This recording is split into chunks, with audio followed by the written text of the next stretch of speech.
All this is Malik Asad Jafar, and today we're going to be going over optimism and realism. Let's get into it.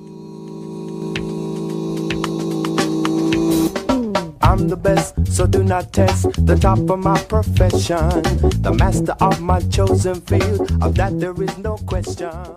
Well, so for those that know, optimism is having a level of hope or hopefulness about a certain circumstance or situation, and realism is looking at the circumstances being how they are and dealing with them in a fashion that needs to be dealt with.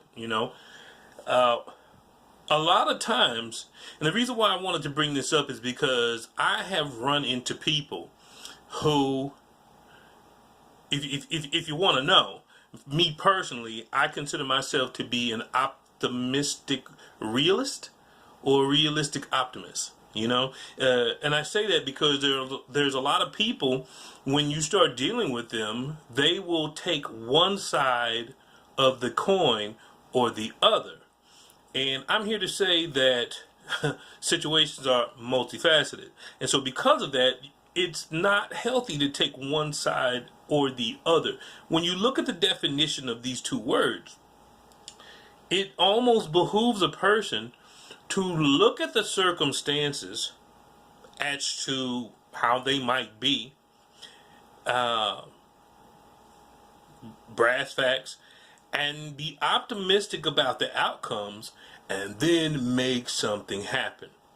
Now, there's two words that I want people to pay attention to when counseling or when utilizing life coaching and or things of that nature, and you are finding yourself on this balance of optimistic or realistic. Two things. Action is the key, and in my opinion, the spectrum is optimism and realism. There are some people that will say that the spectrum is optimism and pessimism. I disagree. I don't include that into the equation. Pessimism or being pessimistic is like way away. It should be no, no, no. Okay? And if someone is trying to use that, you need to use some mental judo and flip that to utilize and gain the strength from this person, or find the strength of this person and use that strength to overcome the problem that they're dealing with. Okay, so the spectrum is this person being extremely optimistic to the point that they're not being realistic, or is this person being so realistic to the circumstances of what's going on that there's no hope and no optimism? You want to find a healthy balance between the two, and the key is action. Action is what causes a person to level out. Okay, you do too much, problem. You do not enough, and your mileage is in the right place, problem. You want to have a healthy balance. It should teeter. It should teeter, but not top over. You know what I'm saying?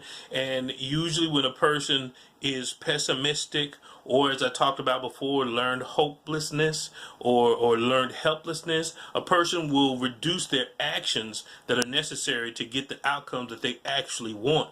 So keep this in mind, please. When you're assisting a person, find the line between optimism and realism. You may have a person who is speaking very literal and to the facts of what's going on, so much to a degree that you might want to promote some type of positivity, some type of hope, some type of direction. And by doing that, don't shun their approach. Don't say they're being pessimistic just because they're being realistic, because they can't see your optimistic point of view. If they're being too realistic about a certain situation, it feels like pessimism, but it's not. It means they're lacking the necessary action along with the emotional connection to the situation. That hope. Like, if you give me a reason to fill in the blank, if you give me some kind of hopeful dynamic about it, then my actions should, with some prompting, my actions should start to increase to go towards what it is I'm striving to deal with. Thus, making this situation, no matter how bad that it is, and no matter how realistic that it might be, it can change your circumstances. So, optimism, realism, action. Kick out pessimism. Okay. There is a class that I do on this in particular as to how to apply it to a person's lifestyle in trauma, in grief, in addiction, you name it. Okay. Please feel free. If you're interested and you have any questions about the theory or the approach, hit me up on the YouTube page or even on Twitter, trying to expound my horizons and do some things different. But in any event, I hope this was helpful. It's just thought-provoking tokens that people can have and have you look at things differently. Please. And think about that when you're trying to help somebody. Am I guilty of that? Have I tried to give someone so much optimism that I failed to realize their realistic situation? It's so bad and uncomfortable what they're dealing with over here. It's so bad and uncomfortable that I got to give them optimism, because if I don't, I get depressed. No, drop into the pain. The only way out is through. So sometimes as a counselor or an assistant or a life coach, you got to drop into that too to be able to help them. Because if you can't because otherwise you're just being apathetic. You know, sympathy, at least, if that much, if you can't have empathy. But don't avoid, the obvious of what you have to deal with.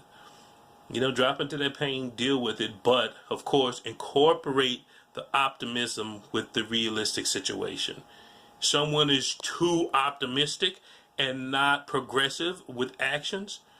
Give them some of that realism of what will happen if all of this wishful thinking and hopeful thinking does not transpire. Scratch that, not even that.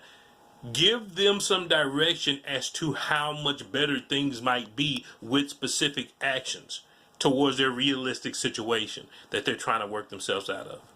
But again, I digress. Stay safe, be blessed, and I'll see y'all next time. Peace. Bam.